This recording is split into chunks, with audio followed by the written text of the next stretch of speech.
Olá, amigos. 2 de setembro de 2016. Legítima defesa em foco. E hoje nós vamos tratar do tema central da nossa luta. Não há como não cuidar do que aconteceu no dia 31 de agosto de 2016, em que inicialmente as esperanças do país foram realizadas e preenchidas pelo afastamento definitivo, a destituição do cargo de presidente da República, da maligna, sinistra personagem Dilma Rousseff, seguida de um golpe de rebenque na cara do Brasil pela decisão absolutamente, manifestamente, francamente inconstitucional de não lhe aplicar a pena de inabilitação para o exercício de funções públicas, de função pública, por 8 anos, que é uma parte indissociável da pena, na conformidade do que dispõe a própria Constituição.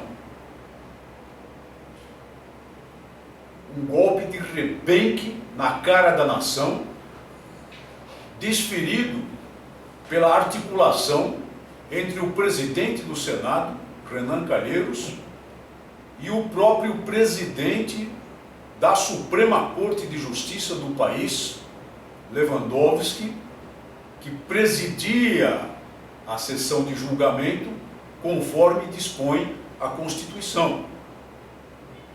E torceram a Constituição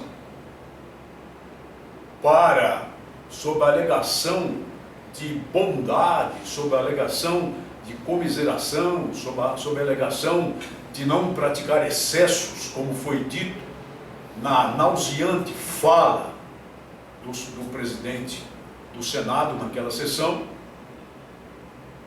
e acabaram por produzir uma monstruosidade antijurídica que só é possível mesmo porque esses personagens se sentem como semideuses, se sentem completamente imunes à rejeição popular e se sentem principalmente imunes à fúria popular. O pacifismo do povo brasileiro é proverbial, a mansidão do povo brasileiro é proverbial, mas ela tem limites.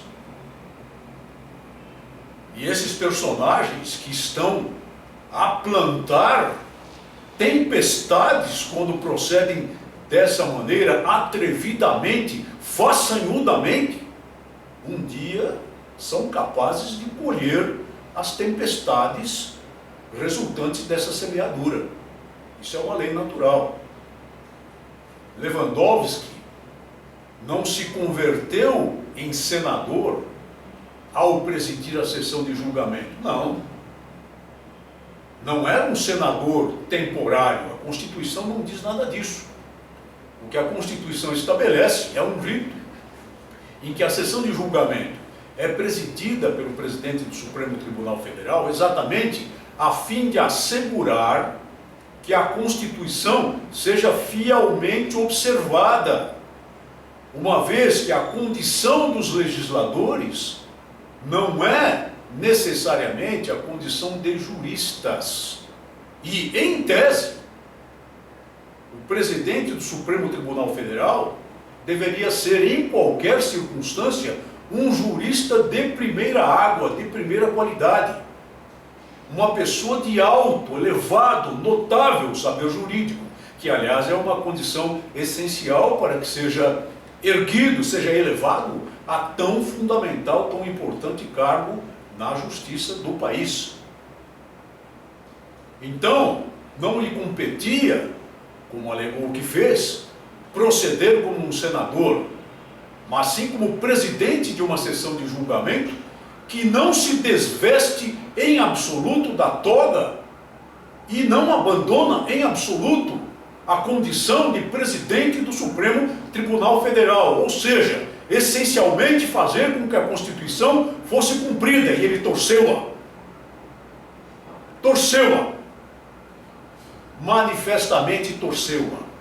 agrediu a Constituição, fez exatamente aquilo que nunca poderia fazer um ministro do Supremo Tribunal Federal. E o país tem que engolir esse desastre. Agora imaginem o que pode derivar do recurso que dizem que será apresentado pelos partidos atingidos por essa medida, ou seja, aqueles que pugnaram o tempo todo pelo impeachment de Rousseff, incluindo o PMDB, que teve 10 senadores a atraiçoar a posição do próprio partido na segunda votação dessa sessão horrível, que passará a história exatamente como um golpe, já que gostam tanto dessa palavra, e de um atentado contra a Constituição patrocinado por essas altas autoridades.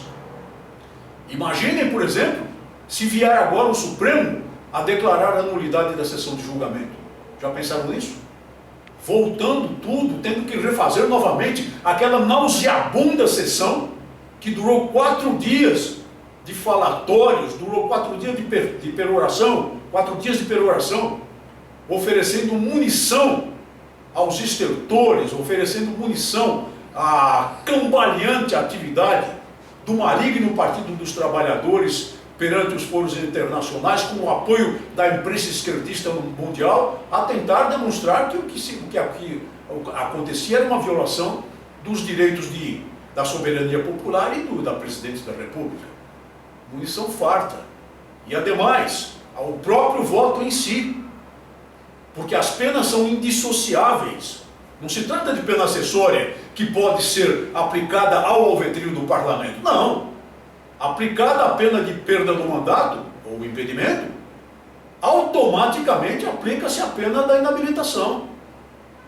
Ao votar pela não inabilitação, ao afastar a inabilitação, na prática, esses parlamentares disseram que o voto inicial nem era válido.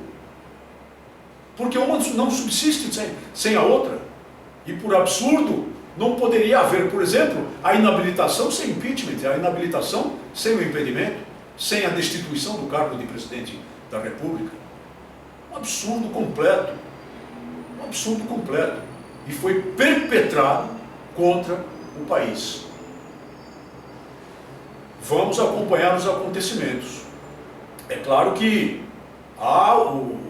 já estão nas ruas os tumultos causados pela malta, pela corja, pela canalha, pela cachorrada, que é controlada por esses partidos de esquerda e que está a causar o que se verifica, por exemplo, na capital paulista já há 4 dias, sob a observação frouxa do governador do estado, que não permite que a força pública tome as medidas necessárias para a contenção dessa malta de baderneiros, dessa malta de desordeiros, desses tontomacuts, os black blocs a serviço desses partidos. Só com a imposição de prisões em massa contra aqueles que praticam atos dessa natureza é que se pode restaurar a ordem pública na capital paulista, no estado de São Paulo e em todas as partes do país. Mas as autoridades pusilânimes assistem, praticamente impedindo que a força policial utilize a energia necessária até os limites que a Constituição e a lei prevêem. E os efeitos dessa entulhação, patrocinada por Lewandowski e Renan Calheiros, poderão provocar ainda uma situação muito pior. Poderão provocar um estado generalizado de ruptura da ordem do país. E eles serão diretamente responsáveis.